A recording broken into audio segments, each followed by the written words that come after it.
Les habla Rafael Arraiz Luca desde Unión Radio y esto es Venezolanos, un programa sobre el país y su historia.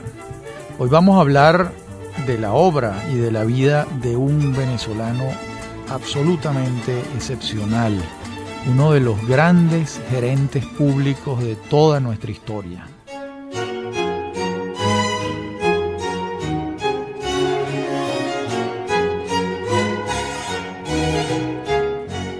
En el siglo XIX, como gerente público destaca muy particularmente el ingeniero Jesús Muñoz Tebar, fundador del MOP, el Ministerio de Obras Públicas, que tanto hizo por Venezuela. En el siglo XX son muchos los funcionarios públicos con rasgos gerenciales excepcionales. Fue el caso de José González Lander, el creador del Metro de Caracas. Fue el caso del ingeniero Leopoldo Sucre Figarela, ministro de Obras Públicas durante muchos años y presidente de la Corporación Venezolana de Guayana. Fue el caso de Efraín Carrera, que hizo una carrera completa en Edelca, desde los puestos de ingenieros principiantes hasta la cúpula de la organización. Y es el caso de quien vamos a hablar hoy, del general Rafael Alfonso Rabar, un hombre que prestó unos servicios públicos a Venezuela como muy pocos venezolanos lo han hecho. Estamos hablando de un hijo de don Santiago Alfonso Rivas y de Isabel Rabar Bauder. Son varios hermanos, los Alfonso Rabar: Santiago, Francisco, Miguel, Isabel, Jorge y Rafael, que nació en 1919 en Caracas. La familia a la que llega Rafael Alfonso es una familia sumamente católica, de estrechos vínculos con los jesuitas en Venezuela. Es por ello que el futuro general Alfonso estudia toda su primaria y secundaria en el Colegio San Ignacio. El epicentro de su formación académica, espiritual, moral, tiene lugar en el Colegio de los Jesuitas. De allí egresa en 1936, cuando la promoción de ese año estuvo integrada por 13 jóvenes, entre quienes se contaban Remigio Elías Pérez, Hernán Pérez Luciani, Miguel Ángel Chacín y muchos otros, entre ellos el joven Alfonso.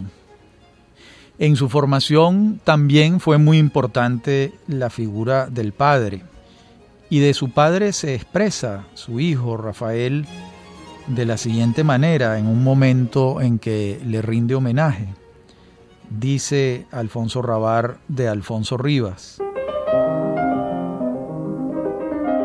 hablar de la personalidad de mi padre es sencillo y difícil al mismo tiempo.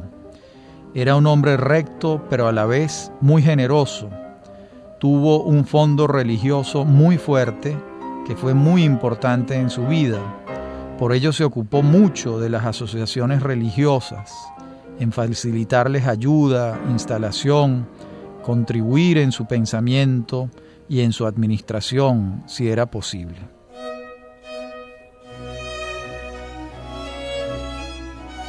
De modo que hasta este momento tenemos a un joven de 17 años que ha crecido en un hogar católico en el centro de Caracas, estudiante del Colegio San Ignacio, que hasta la fecha ha vivido en el contexto de la dictadura del general Gómez y que en un momento especial de su vida, como es la transición entre el bachillerato y los estudios superiores, va a presenciar la transición política del gomecismo a la presidencia del general Eleazar López Contreras.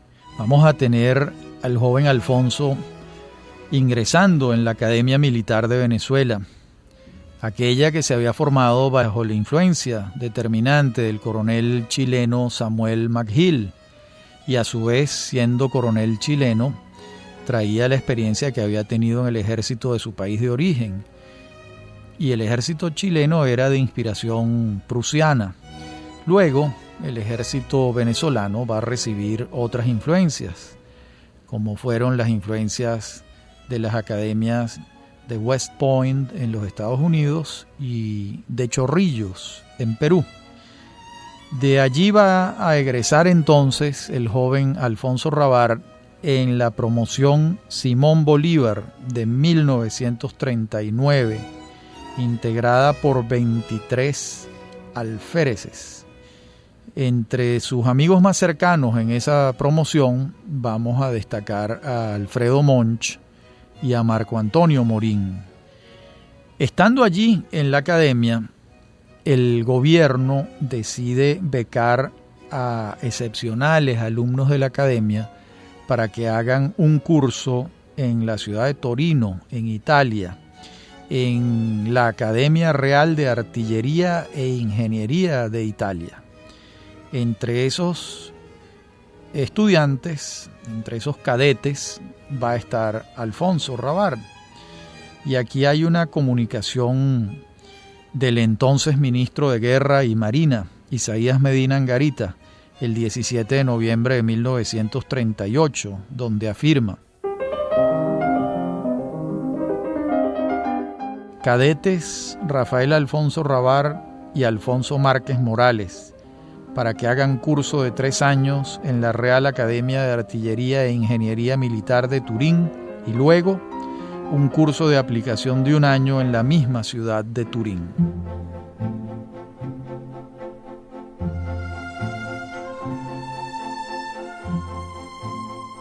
Muy bien, esa permanencia de Alfonso en Italia se interrumpe por causa de la guerra y apenas va a estar allá 10 meses, cuando se aborta el proyecto de permanecer 4 años.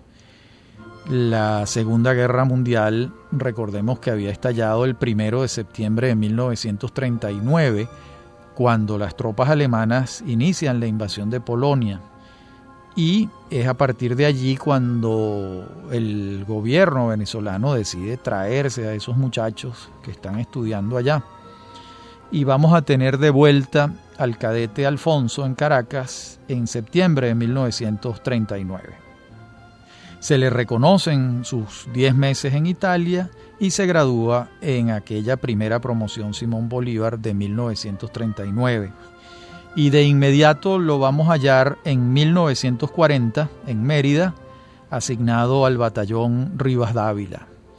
Luego, muy pronto lo vamos a tener de comandante del segundo pelotón de la segunda compañía del batallón Boyacá en octubre de 1940 en Caracas. Y luego lo vamos a ver integrar un batallón de ingenieros nuevo, que es el Francisco Avendaño, que va a crearse como un batallón élite con los mejores factores de las Fuerzas Armadas jóvenes. De ese batallón Francisco Avendaño formó parte no solo Alfonso Rabart, sino el capitán Carlos Delgado Chalbó, el subteniente Tomás Pérez Tenreiro, el teniente Julio Chalbó Cardona, por nombrarles a algunos pocos. Ese batallón va a estar acantonado en el cuartel Urdaneta en Catia, y allí prestará servicio el subteniente Alfonso, hasta que ocurre un hecho importante en su vida, y es que su padre y él le piden una audiencia al presidente Medina Angarita y le solicitan permiso para que el joven Alfonso se vaya a estudiar al MIT en Boston, el Massachusetts Institute of Technology, a donde él quiere irse a estudiar ingeniería para complementar sus estudios militares.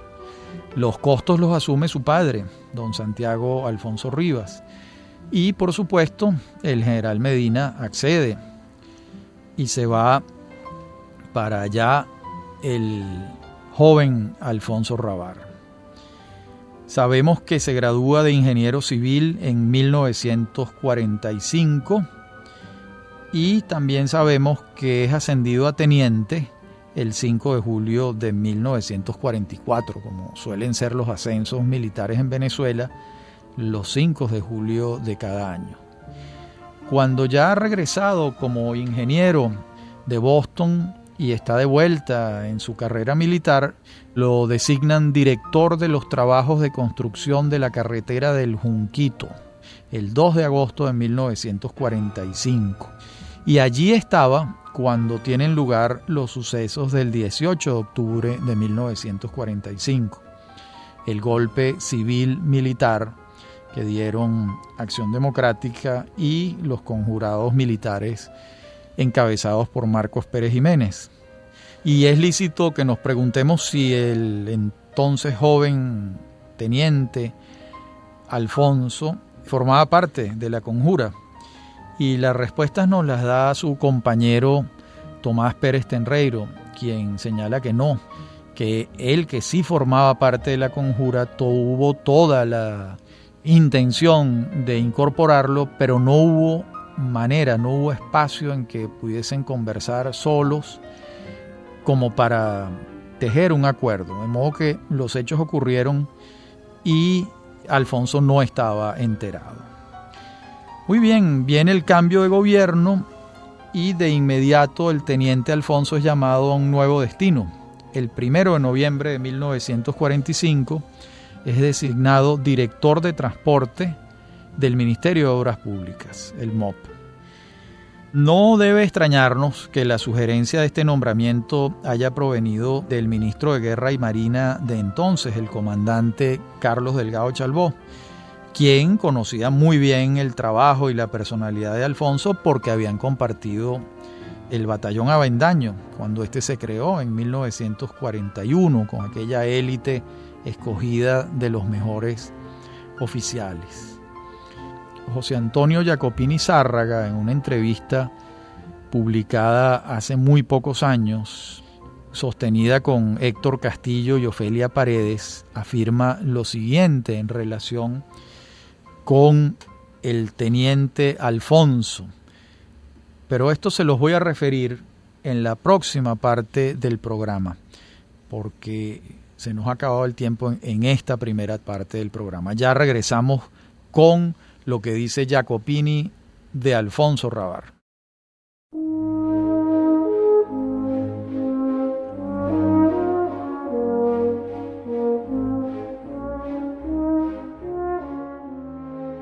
Decía entonces José Antonio Jacopini Zárraga, un memorioso venezolano muy conocido por muchísima gente, en relación con el joven Alfonso. Dice Jacopini: yo voy a señalar a dos oficiales que fueron verdaderamente delgadistas y que estaban dispuestos a jugársela con él. Mi pariente, el coronel Tomás Pérez Tenreiro, y el hoy general Rafael Alfonso Rabbar. Esos eran dos hombres muy leales a Carlos Delgado y muy dispuestos a ir con él a cualquier parte. Pero en el resto de la institución, Delgado no tenía el ascendiente que debería tener por su preparación.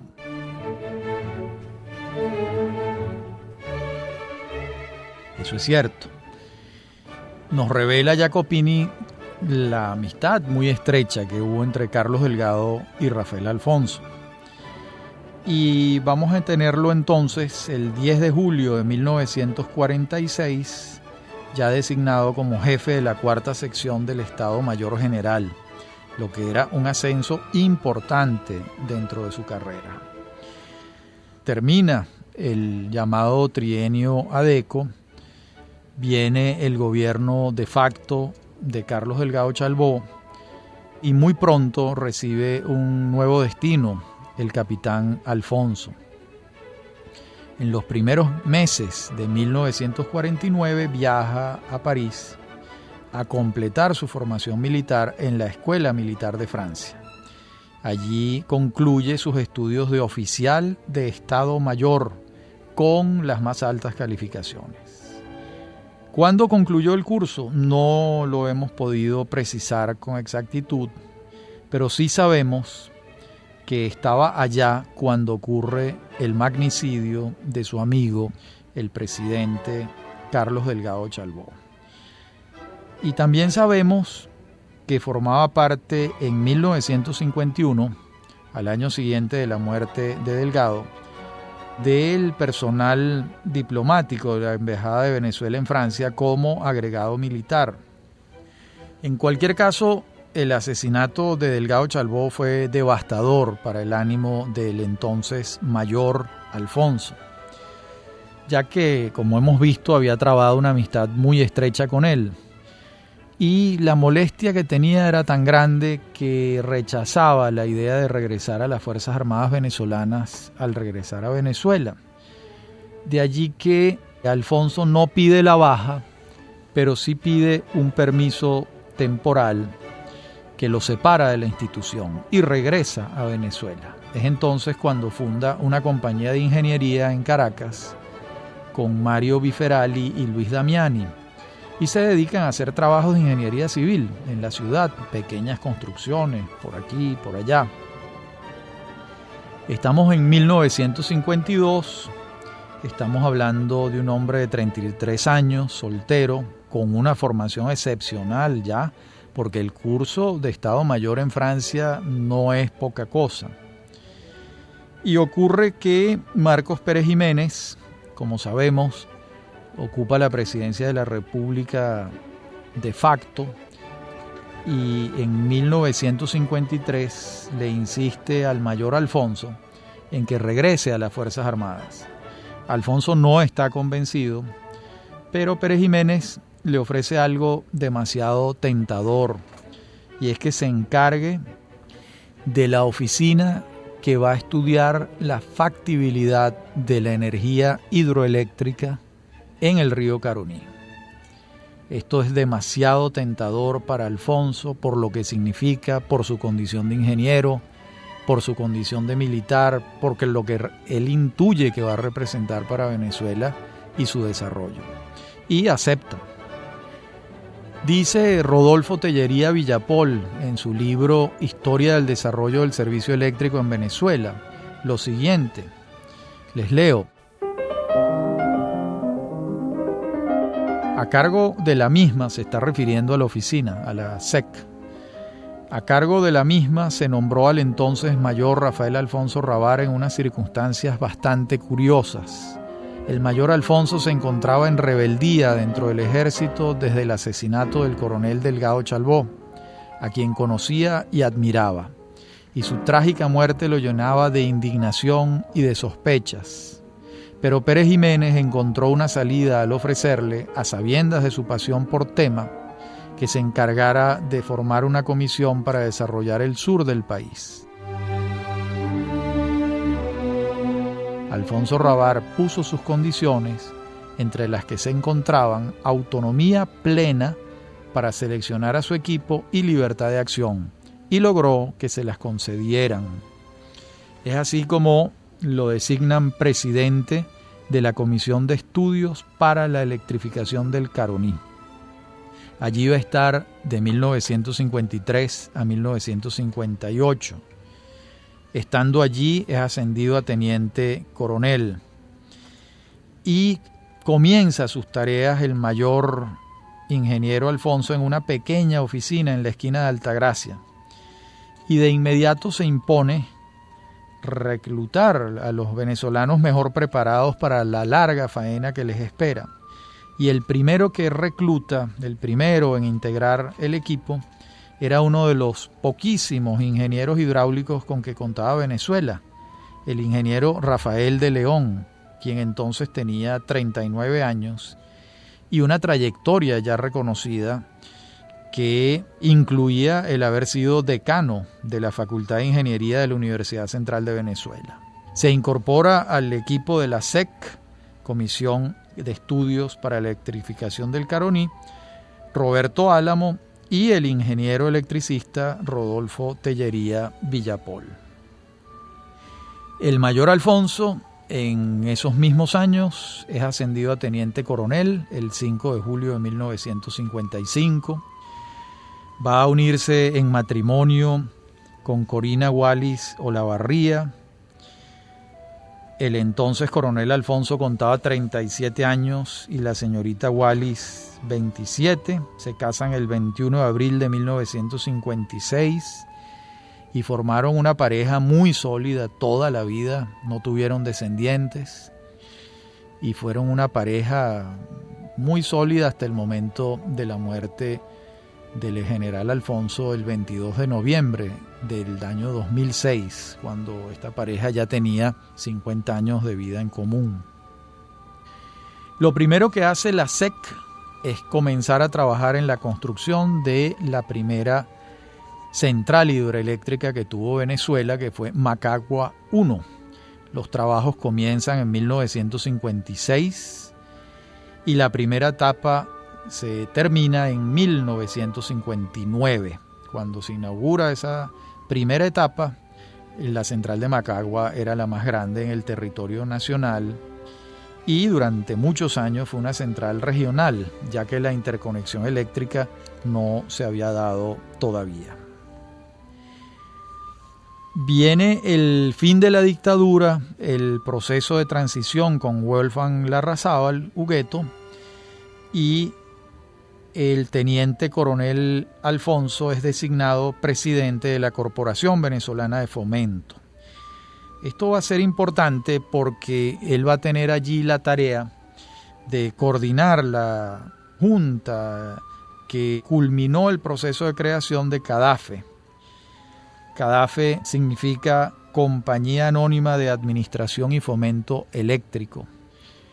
Recordemos que la Corporación Venezolana de Fomento había financiado muchas electricidades locales que no habían tenido viabilidad económica y habían vuelto a manos del Estado, de modo que la CBF tenía un conjunto de empresas locales generadoras y administradoras de electricidad y se procedió a nombrar una empresa nacional como fue CADAFE. El que coordina la creación de CADAFE es Alfonso Rabar y le dejan manos libres para nombrar una junta directiva de primer orden y así fue. Allí designa Alfonso a Carlos Anglade, a Reinhold Pedersen, a Luis Eduardo Brangé, a Blas Lamberti, a Otto Perret Gentil, a Alfredo Anzola Montobán, a Rafael de León, a Ricardo de Sola, a Amílcar Soriano, Melchor Centeno Vallenilla, Federico Rivero Palacio, Pedro Pablo Aspuro, a Silvestre Tobar,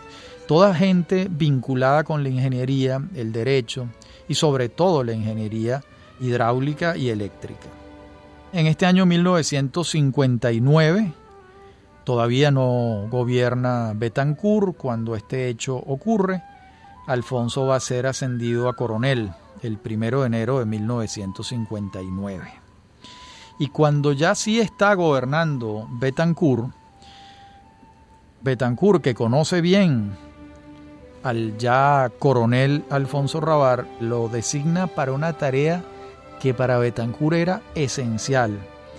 Lo designa el primer presidente fundador de la Corporación Venezolana de Guayana, lo que era un reconocimiento al trabajo que había hecho Alfonso y a su vez era un señalamiento de Betancur de la importancia que le atribuía al desarrollo de Guayana como un posible polo industrial, y para eso confía esa tarea a Alfonso Rabar. Ahora se le sumaban otras tareas porque no solo seguía al frente de los temas hidroeléctricos, del funcionamiento hidroeléctrico, no solo seguía pendiente de la recién fundada CADAFE, sino que ahora le entregaban un desafío mayor, que era la formación de una corporación nueva, como fue la CBG. Alfonso Rabar va a estar al frente de la CBG entre 1960, año de su fundación, y 1974. Es el factor principal del desarrollo de Guayana en la primera etapa de Guayana.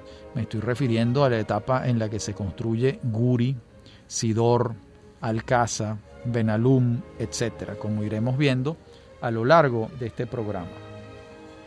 A esta nueva institución, la Corporación Venezolana de Guayana, se suman los bienes del Instituto Venezolano del Hierro y el Acero, que va a ser el germen de Sidor, como veremos en la próxima parte del programa, cuando continuaremos viendo el trabajo, la epopeya gerencial de este venezolano fuera de serie como fue el general Rafael Alfonso Ravar. Ya regresamos.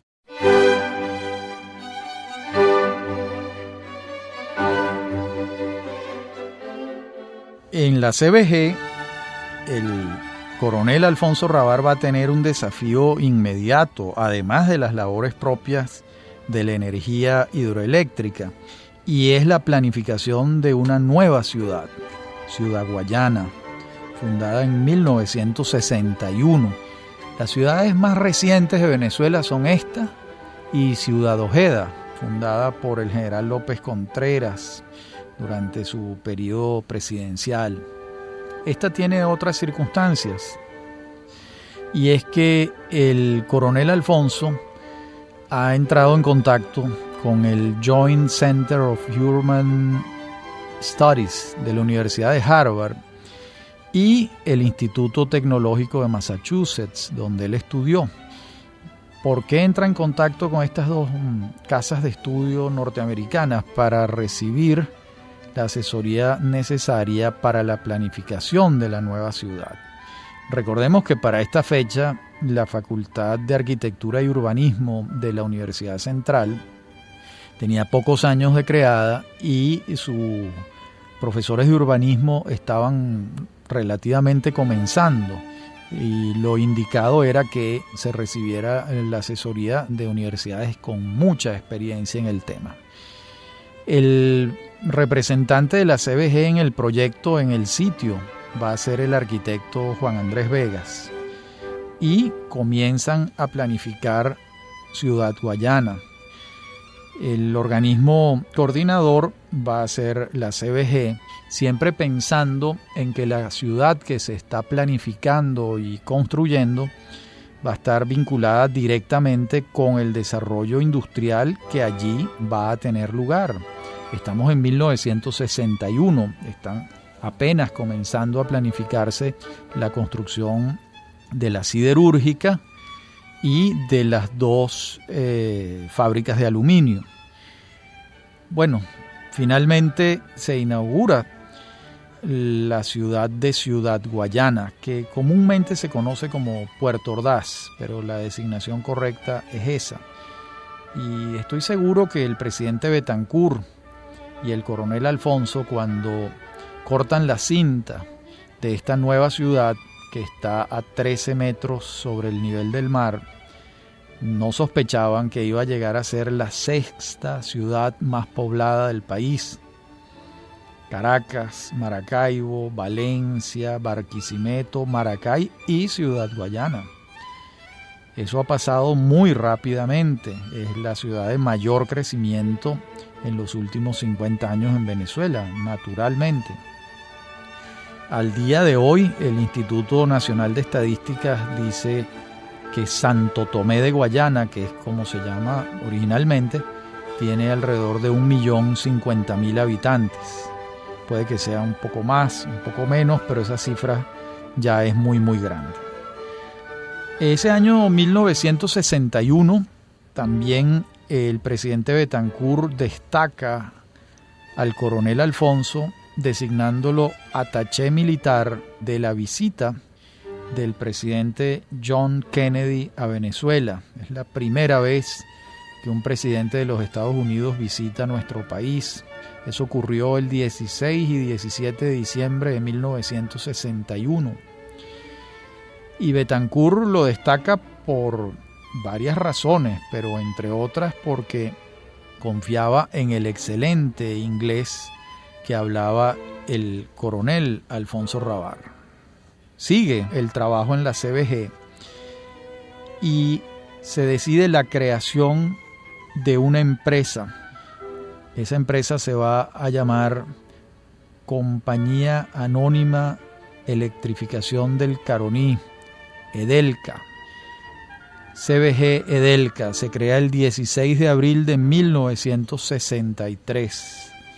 Va a tener no solo la administración de Macagua 1, sino va a tener en sus manos todo el proceso de construcción de la represa de Guri, que ya está en marcha todo el trabajo de construcción. Recordemos que para 1963, fecha en que se crea Edelca, es la fecha en que comienza a construirse la represa. Esa represa la va a inaugurar el presidente Raúl Leoni el 8 de noviembre de 1968. Nos referimos, por supuesto, a la primera parte de la central hidroeléctrica de Guri, cuya coordinación desde que fue una idea hasta que se inauguró estuvo en manos de Alfonso Rabbar. En esos años también va a ocurrir el cambio de frecuencia, una empresa que se llama Cafreca, a partir de 1963, porque va en camino de hacerse la interconexión eléctrica y hay que cambiar la frecuencia de 50 a 60 ciclos para que esa electricidad que se genera allá en el sur de Venezuela pueda llegar a todo el país y en particular a Caracas, porque la electricidad de Caracas, entonces presidida por Oscar Machado Zuluaga, requería para surtirse de esa energía la adecuación de la frecuencia. Este fue un proceso complejo que desarrolló un ingeniero muy destacado, Edmundo López Ortega, y se hizo con el mayor éxito. Al mismo lugar de lo que estamos señalando, en julio de 1962, se inaugura la planta siderúrgica de Sidor. Allí va a estar presente el presidente Betancourt.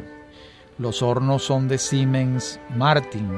Y esa planta, que al principio se llamaba así, tiempo después se decide convertirla en una compañía anónima. Y se va a llamar Siderúrgica del Orinoco, Compañía Anónima Sidor, que es el nombre que mantiene hasta hoy en día. La creación de la empresa como tal es de 1964 y tiene, por supuesto, al coronel Alfonso encargado de la coordinación de todo este tema. Ese mismo año, de 1964, vamos a ver cómo el coronel es ascendido a general de brigada en 1964, el 5 de julio. Luego vamos a tener un momento extraordinario en la vida gerencial del general y es la siembra de Uberito. Fíjense que de acuerdo con lo que le dijo José Joaquín Cabrera Malo a nuestro amigo Rafael Díaz Casanova, la siembra de pinos caribes de Uberito comenzó el 6 de junio de 1966 con el respaldo absoluto del general Alfonso y de la CBG. El ingeniero agrónomo Cabrera Malo había intentado antes, sin suerte, la siembra de esta especie en las tierras del delta del Orinoco, pero señalaba él en este trabajo de Díaz Casanova que el nivel de hierro que transmitía el hierro a la tierra no era, lo hizo improcedente la siembra, pero donde ahora sí estaba sembrada en Uberito funcionó. Y que se sepa, al día de hoy el bosque de Uberito es el bosque más grande del planeta Tierra sembrado por el hombre. Hay bosques más grandes que este, pero son bosques naturales. El bosque sembrado más grande de la Tierra fue el que sembraron José Joaquín Cabrera Malo y Rafael Alfonso Rabbar y su equipo de la CBG en esa región de Venezuela. Ese fue un proyecto que se extendió. Ese plan de siembra fue a 15 años. Comenzó en el 66 toda la preparación y se extendió hasta 1984. Por supuesto, no solo el interés era ecológico, sino también había un interés muy particular en que esa madera se sirviera para el desarrollo nacional, para construir aserraderos, etc., ¿no? Luego, en 1967 se crea Alcasa, Aluminios del Caroní, Sociedad Anónima, en sociedad con la Reynolds, la Reynolds Metal, que es una productora de aluminio enorme en todas partes del mundo. La concepción que tenía Alfonso Rabbar de las empresas públicas desde un comienzo eran asociaciones estratégicas entre la empresa privada y la empresa pública, y así se crea Alcasa. Se previó entonces una producción anual de 10.000 toneladas al año, pero en 1972, 5 años después de su creación, la producción estaba ya en 50.000 toneladas al año. De modo que había sido, desde el punto de vista de la producción, todo un éxito. En estos años también, en el año 67, preocupado por el tema de la educación en el sur del país, el general Alfonso convence a los jesuitas de que creen el colegio Loyola a orillas del Caroní y a cambio les ofrece unos terrenos para la construcción del colegio. Esto va a tener a su vez importancia, como veremos luego, para la construcción de la Universidad Católica Andrés Bello en Guayana. Pues bien, llega el año 1968 y se inaugura, como les dije, el 8 de noviembre, la central hidroeléctrica de Guri, con 2 unidades generadoras con capacidad de 350.000 megavatios. La segunda fase se inicia en 1970 y se inaugura, ya completa, el 8 de noviembre de 1986. Entonces era presidente de la República Jaime Lucinchi. Les dije antes que el general Alfonso abandona la CBG en 1974, ya gobernaba Carlos Andrés Pérez. Pérez lo tenía en mente para una tarea importante que se va a derivar de la aprobación por parte del Congreso Nacional de la República el 29 de agosto de 1975 de la ley orgánica que reserva al Estado la industria y el comercio de los hidrocarburos. El presidente Pérez, el 30 de agosto de ese mismo año, el día después, crea Petróleos de Venezuela, PDVSA, y escoge al general Rafael Alfonso Rabar como su primer presidente. La verdad es que para aquel momento no había otro venezolano con las credenciales gerenciales públicas y éticas del general Alfonso, de modo que hay que reconocer que Pérez escogió bien, y el país así lo aceptó y lo reconoció abiertamente. El general Alfonso comienza a dirigir la nueva empresa sobre la base de 5 puntos que serán el norte de su gestión. Esos puntos los vamos a ver en la próxima parte del programa, la última. Ya regresamos. Decíamos antes que la presidencia del general Alfonso Rabar se estructuró sobre la base de 5 puntos que él mismo enunció para PDVSA. Estos fueron: normalidad operativa, autosuficiencia financiera, gerencia profesional, apoliticismo y meritocracia. 5 puntos muy sencillos y muy difíciles de lograr. Realmente era todo un desafío. Lo primero que emprende el general y su junta directiva es la racionalización de la empresa. Es decir, cómo hacer para pasar de 14 filiales que han heredado de las concesionarias anteriores a la estatización a 4 filiales. Esto fue un proceso que se fue haciendo trabajosamente, pero que se logra. Una primera etapa en 1977, esas 14 filiales se convierten en 4: Lagovén, Maravén, Menevén, Llanovén y CBP, en 5 primeras, y después en 4. En el 78 pasan a ser Lagovén, Maravén, Menevén y Corpovén. Y luego, 8 años después, en 1986, se simplificó todavía más, quedando Lagovén, Maravén y Corpovén. Bueno, todo ese proceso de el pase de las empresas concesionarias a una empresa nacional manejada con criterios económicos racionales se pudo hacer muy exitosamente en Venezuela, entre otras razones porque quien coordinaba el proceso era el general Alfonso Rabar, que tenía criterios gerenciales muy bien desarrollados.